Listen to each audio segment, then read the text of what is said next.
Tonight on Let It Rip, water everywhere, and Metro Detroiters are sick of it. Macomb County in particular getting hammered, submerging an entire subdivision. Some experts say county and city officials need to reach out to the community ahead of this kind of chaos. But first, debate drama, verbal punches thrown between the candidates on stage, and a complaint filed by one who is excluded. Perry Johnson's angry he wasn't on the debate stage. Now he's on ours. Are the RNC's rules wrong, or is it just sour grapes?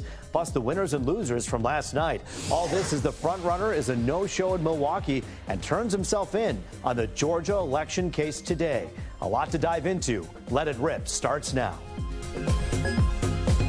And so time now to Let It Rip with former Oakland County GOP Chair Rocky Rachkowski, who also was the former majority leader. He was at the debate. Sheila Cockrell of Citizen Detroit, also a consultant or former city councilwoman, and Republican presidential candidate Perry Johnson, who, as we mentioned, believes he should have been on that stage, and Detroit City Council member Coleman Young II. We thank him for joining us as well. And, of course, Fox 2 anchor and attorney Charlie Langton, always with us as a staple here on Let It Rip. Let's get right to it. We'll begin with the man who wished he was on the stage but wasn't. Perry Johnson, you talked to Charlie Langton. It's been in the news already, but I got to ask you a question. You had 50,000 plus donors. You needed to, according to the rules of the GOP, poll at a certain number, and they claim you didn't. You say you did. Actually, they claim I did. If you go to Wikipedia, it will tell you. It's laid out. But what did the GOP tell you in terms of why you suddenly couldn't be on that stage? At 11 o'clock at night, on Monday, after everybody was planning that we were going to be going, because we'd been told we were going. Okay. We had actually arranged with Fox to actually walk, I guess it was at 3 o'clock in the afternoon. Suddenly, she says that they decided not to count two polls. The one poll, they said they weren't going to count because it was McLaughlin, and McLaughlin had done some work for Trump. So they discounted that poll? They discounted it. Okay, now the next one. The other one, they said they were not going to count because there were 38 states that were surveyed in this national survey, and it was all regionalized. The bottom line is they didn't know how many states any of the others had done. All the ones they accepted, they had applied a different criteria. They actually called our guy back. And they had to find a way to disqualify me. And now you're suing the GOP because of it. We'll have more on that in our newscast throughout the week. But I got to ask you about the debate itself. Did you watch it? And if you did, who won? I did watch portions of the debate. But understand, I was in Milwaukee because I still thought I was going to end up on that debate stage. So I was being interviewed by a lot of people at that time. You go and get media. Did you see some clips of it? What did you think? I did see clips of it. Who do you think did well? Who came out on top? Well, I thought Nikki Haley did better than I thought. I thought Pence did better than I thought. I thought that we had some quips. Vivek and I agree on so much that just about everyone, when he raised his hand, and he was the only guy agreeing, except for me, I would have agreed too. Sheila Cockrell, you watched this whole thing. Who was the loser? Who was the winner of this debate that you saw? Well, I don't think DeSantis did himself much good in the debate, and I think Pence, unfortunately, I mean, he just didn't come through. I think the actual winner on the Republican side was Trump, which is why the whole thing was basically a farce in terms of actually understanding what the current Republican narrative is, what are the current Republican values that are supposed to be the checks and balance in our political system. It's shocking and shameful. According to a CBS News poll, 91% of the Republicans polled said these debates should be about what you will do and not about what Trump didn't do or what he should have done. Coleman Young Jr., when you take a look at this, did they fail? Did these candidates fail on stage to try to beat up Trump? Rube, always a pleasure. Looking like new money. My man. Great to see you. Great to see you, man. I personally think the person that won this is Joe Biden. I mean, this just looked disorganized. It looked crazy. It looked like a clown car. You know, it's like they say about politics, man. You could deal with the circus, but you wish they keep the clowns. I just think bottom line here is that the main person who they were supposed to go after was Trump. And it took the moderator to ask the question for them finally to be able to do it. But you say that he's the main person to go after. He is. He's number one. He's leading. But that's the guy you want to attack, not each other. Probably not, though, if he's gaining 60% of the vote. and you know that all these people, 60% of the people is polling at 60 plus, why would you then tick all those people off instead of providing an alternative? Well, Rocky, sorry, but I want to ask you, Rocky, I mean, would that be a smart thing here to be able to say, hey, to knock Trump off his pedestal, no one really had the guts or the courage outside of Vivek to take on Trump? Wouldn't you say that's true? Wait, it wasn't Vivek. It was Chris Christie that took on, and so was Asa Hutchinson. But most importantly, I appreciate the two of you being here and giving a Democratic perspective to a Republican debate. Let's be honest. The people that won last night were the American people, because they finally saw a party stand up and talk about inflation, how they're going to fight inflation. They heard about how they're going to fight taxes, how they're going to protect our borders, stuff that the Democrats have left our country behind on. I thought that and being there and listening to the audience, you saw that DeSantis and Nikki Haley did the best for themselves. Vivek came across a little bit too energized, and he got slapped down by some of the establishment candidates. But you excuse me, because I misspoke when I said Vivek was against Trump. Obviously, we're talking about Chris Christie. But Nikki Haley, one thing that she pointed out, that former President Trump said he would pay off the national debt.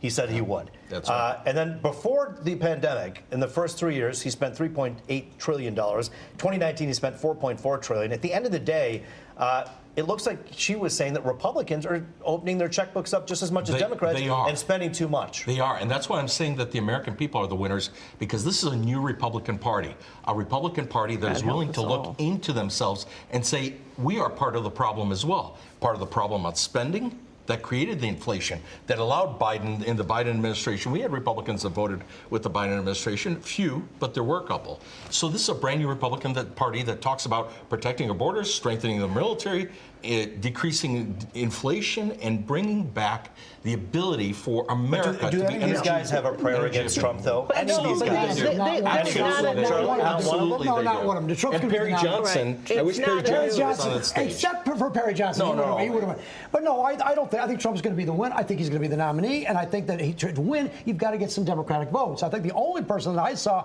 kind of reaching over the aisle was Nikki Haley, and I thought that was about it. But I don't think any of these people are going to go a whole lot further than where they are right now, 4, 5, 6%. Sheila, was it risky for Nikki Haley to bring up the fact that Republicans are spending way too much? No. I think that was an okay point. I thought that her taking the position she did on abortion was an important marker for the Republican point of view, because she basically said, you guys have gone too far right. We need to find another place. I think she's correct? No. But at least she seemed to be on the same planet as the rest of us. If this is the new Republican Party, if this is the new Republican Party, that's not what she said. Then we are in total trouble in this country. It's not a group of people governed by a set of ideas. It is a cult that is following a cult leader who is corrupt, who is absolutely a disgrace to the human race and a disgrace to his so-called party. Perry Johnson, is Donald Trump basically a cult leader, and are all his followers basically just his sheep who are following him? Yes or no? Let's be realistic. But do you think that Donald Trump is a cult leader? I know that Donald Trump did secure the border. I know that Donald Trump did a better job of negotiating NAFTA. But Donald Trump still spent too much money. That was my major thing. He did put us an extra $8 trillion in debt, and I wrote a book, 2 Cents to Save America. My entire theme has always been that we are spending too much money, and on both sides. I never, ever said that it's just the Democrats. The Republicans are just as bad. And we are now $33 trillion in debt, and we only took $3.9 trillion in taxes in last year. All right, Coleman. Who was the president before Joe Biden for the past 4 years? Donald Trump. Who ran up this debt? Donald Trump. No. Please let me finish. I'll let you speak. You can't put out. I know the truth hurts. I know the truth hurts. That's not truth. I know that it is true. No, it's called facts. You're so used to not hearing them, you can't differentiate. Go ahead. But the fact of the matter is this: you had Vivek, who is the second leading person for the nomination, say that Donald Trump was the best president in the 21st century. So why are you running? Exactly. Why are you running? Exactly. No, finally, Coleman and I agree. Exactly. None of these guys guys are serious about this election. This is Donald Trump's election to lose, and they gave him no reason why he should go to any other further debates. Let me, you know, Perry Johnson said it just the other day to Charlie Langton, saying, you know what I need? An indictment, because that's how your poll numbers go up. This former president is an invincible man when it comes to these poll numbers, and it seems like he continues to draw up a lot of support. And just tonight, he's going to be arraigned, but he's going to be arraigned again, mug shots, all this stuff. He is telling the media where to plant their cameras so they can get pictures of his plane coming and going. Right. He's using this for his advantage. He's a genius. He is the marketing guru of the 21st century. He is incredible. Those mugshots will be on T-shirts tomorrow, all of the Trump merch. This guy is amazing. And all of us, media-wise, we are covering the leaving of the airport, the landing of his plane, driving up. We're all covering it. Yes, because he sells tickets. That's unbelievable. If we're trying to give equal and fair treatment to both parties and both candidates, shouldn't the media then have learned its lesson back in 2016 when we showed up at every rally? You know what the media should not have. The media should require. No, they should not have. I mean, to me, Trump should be understood to be what he is. He may be a genius as a marketer, but he is a fundamentally flawed, corrupt non-politician pretending to be something. Candidate. And he should be, and he should not be followed the way that he is. The media made him last time. The point I want to make though is we keep saying he's going, he's got all this following. We're talking about the cult people, the members of his cult, and some hangers-on who are following him. That is not the entirety of the American electorate. But here's 200 million people watched his interview with Tucker Carlson on a social media. Elon Musk said that. No, but you look at the metrics. So you look at that number on X? Are we going to talk about the debate from last night, or are we going to let two Democrats talk about the Republican platform? Well, Donald Trump didn't think the debate was so good. That's why he didn't show up. One of the things that we're not talking about. You think the debate more important than Donald Trump did? Coleman, one of the things that we are talking about is why isn't Perry on the debate stage, and also why aren't the Democrats holding debates? Why aren't the Democrats holding debates? Because we're all behind Joe Biden. Lowest unemployment rate in the country, 3.5%. Almost 11 million jobs created. That's why we stand behind Joe Biden. You want to hear some facts? Don't ask me a question and then get mad because I answered it. Come on, what is this? Please take off. Rocky, make your point. The facts are a third of Democrats in polling show that they're not behind Joe Biden, and a majority of them, over 70% of Democrats, and this is your polling, say that Joe Biden's way too old and should not be running. But yet you won't allow him to debate JFK Jr. You won't allow him to debate the other minority candidates that you have. No, you're just talking about RFK Jr. But he can't even get the opponents right. You want to talk about Joe Biden being absent from debates. Donald Trump told Tucker Carlson last night, there's no reason for me to get on a show where people are going to beat me up. Shouldn't he be tough enough to take on a little beating? Everybody should. Everybody should. So Donald Trump should have been on that stage. Donald Trump should have been on that stage. Perry Johnson should have been on that stage. And Joe Biden should be debating his candidates on the debate stage like they did before. Why? Because you have Ronna Romney, really, who is ending up deciding what is done with the Republican Party. Now, obviously, this is a corrupt process. It has to change, and we have to get Ronna out of there.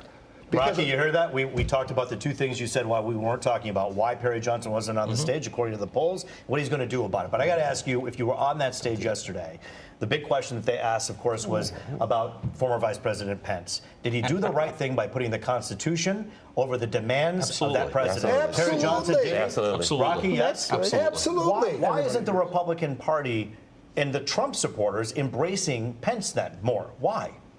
I think that we saw it last night, that Pence didn't come across as lovable, approachable. He came across as preaching, as attacking Vivek.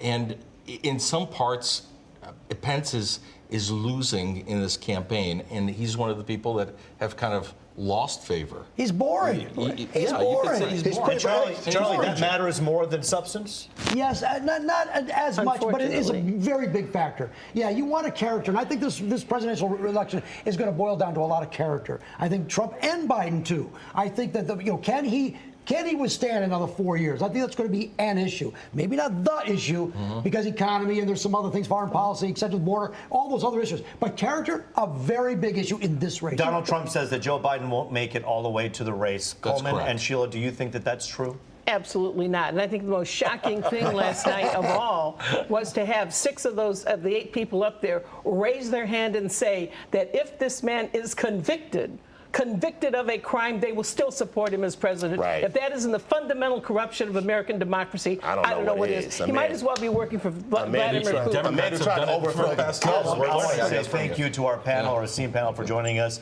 Coleman, always good to see you. Thank you, Sheila. Perry, thank you as well. Keep Charlie and I updated on what you're going to do. Rocky, always a pleasure. Thank you so much. Well, from debating the issues to an issue where there's really no debate, the flooding causing a huge mess across Metro Detroit, some communities say, you know what, maybe our officials can do a little bit more to make sure that we're ready if things like this happen. We're talking to the experts, including Candace Miller. That's next.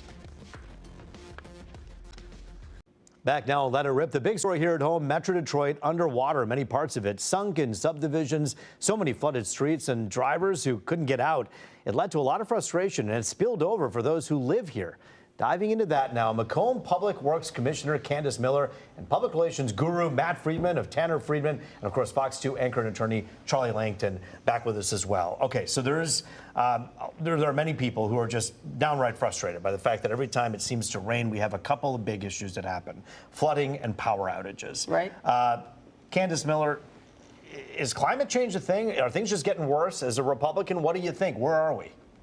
You know, I don't know if it's climate change, but something is happening, I'll tell you that. I mean, the level of rain that we get, the amount of rain that we're getting, the intensity of the rain that we're getting. I mean, down just north of Monroe, they got over 7 inches of rain. You hardly ever heard about those kinds of things in Michigan. So something is changing, and I think we need to, those of us that are involved, and the citizens have to really get much better prepared, because these things are going to continue to happen, I believe. I'm going to get to Matt and Charlie in just a second here, but Candace, while we have you here, you're such an important person for this community because of what you do, the infrastructure that helps prevent some of the things we're seeing in these pictures. You are kind of, the person in charge. So I got to ask you, do you wish you had more tools at your disposal outside of Mother Nature's phone number to call her and to tell her to stop? Well, you always do, who do you of wish? course. But, you have to play the hand that you're dealt, really, and you have to be realistic about it. You're not going to solve every infrastructure problem overnight. It's like eating an elephant, one bite at a time. But you have to be prepared. You better be ready, because guess what? When a storm is coming, that's when the power goes out. I mean, I just let a contract for $15.5 million to redo our entire electrical system at one of my big pump stations. I just ordered 2 new 2 megawatts. Those are huge generators, because listen, if I can't rely on DTE, I'm not hitting DTE. I'm just saying, if the power's out, we can't just say, oh, well, the power's out. These pumps have to continue to run. Last night when we had the big storm, I had a electrical guy on call. I mean, we put electricians on call, and good thing we did, because one of our pumps, we had an issue with it. The guy was down in a wet well, boom, the pump went on.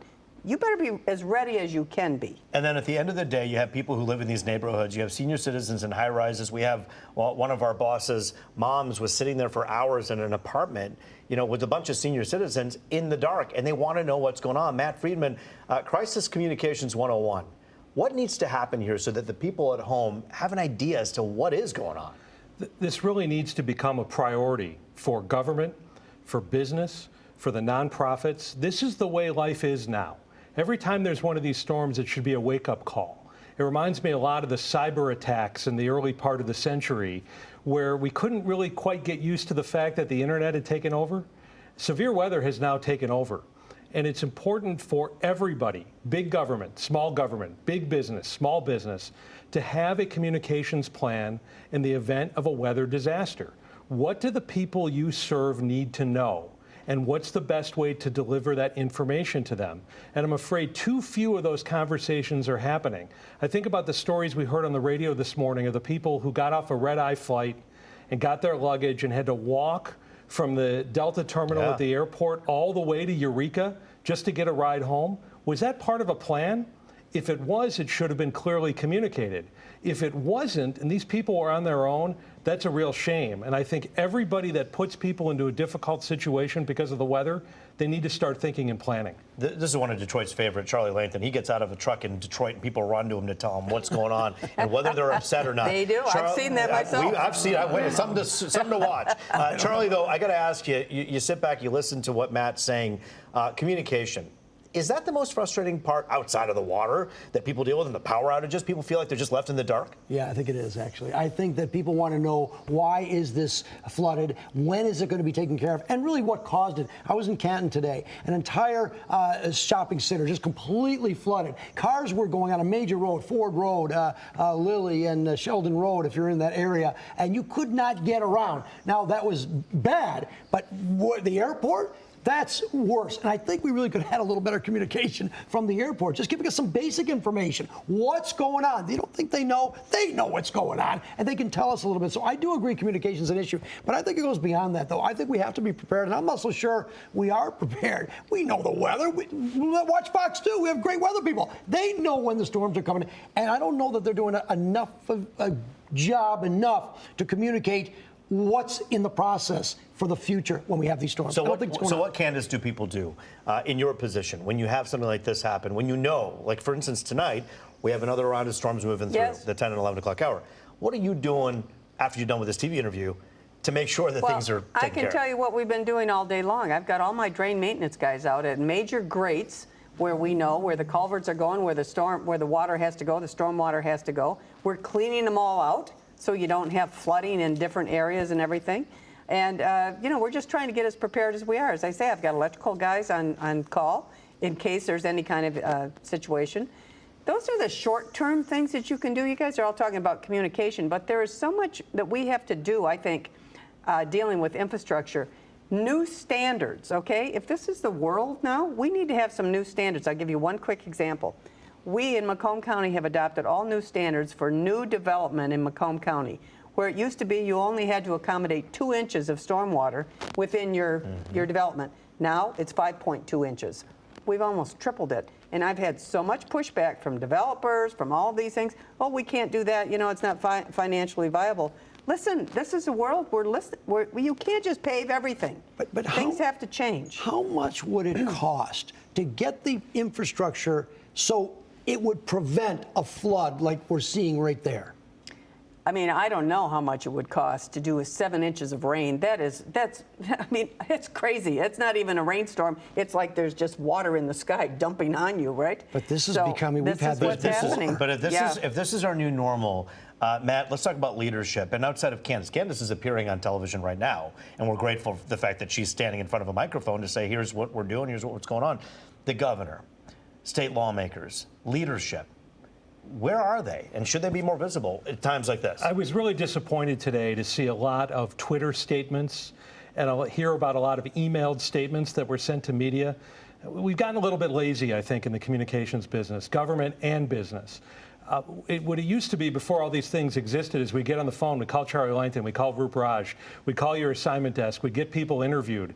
We would encourage our clients to talk to their employees and explain what's going to happen when there's no power at the office, or when the parking lot is flooded, or when there's too much snow to do your job the way you normally do it. Get in front of a camera. The governor did open the Emergency Operations Center, declared a state of emergency, all things that were done clerically and, of course, then administratively, and that were communicated through email. You're saying, show up in my living room on my TV yeah, audiences and tell me want about to it. hear and see their leaders lead.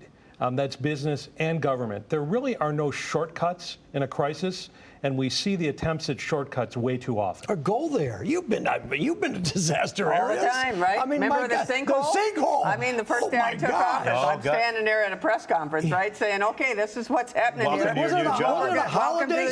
And you had only been on the job for a couple days or something, right? Yeah. So the best piece of advice you have for the people who are watching on the other side of that camera before a weather event and after a weather event, Candace? Well, there's a lot of things you can do as a homeowner, right? I mean, you have to make sure your downspouts are away from your house so you're not flooding. If you need a backflow preventer on your sub pump, you know, even out your storm sewers in front of your neighborhood there if you're in a subdivision. Don't just let all the junk hang out there with leaves and everything else. Clean it out. Don't wait for someone to come along and do it for you. So you can use some common sense things. Make sure that you are also prepared. You know, if you can afford a generator, you should probably have a generator. We're losing power quite a bit. So you also have to get prepared. But we have to get prepared, and we always have to communicate better. We do try to use Facebook and all these things. I just put a post up You can go to our Facebook right now. We have a whole rain gauge. We have 22 rain gauges in Macomb County. You can see how much rain we got last night, and we're going to be able to see now this. But it helps us when we're doing our pumps and everything with our sewage flow. We sort of know where it is, where it's coming. But you know, when you have people announce their candidacy and talk about emergencies on social media like they're addressing traditional media, to Matt's point, that is doing an injustice to the vast majority of people who still rely on television and radio to hear the message. It's everything, and this should be part of a plan. Yeah. But the message that we provide to our clients is prepare for the inevitable. And we're at the point now where these 100 or 400-year storms or whatever they are now inevitable. And they're happening much more frequently than that. We have to go, but we'll be back on the other side of this break. Stay with us. An important conversation on television. I want to thank my guests, Candace Miller and Matt Friedman, for joining us this evening, along with a man who never sleeps, Charlie Langton, and, of course, you at home. That does it for this edition of Let It Rip.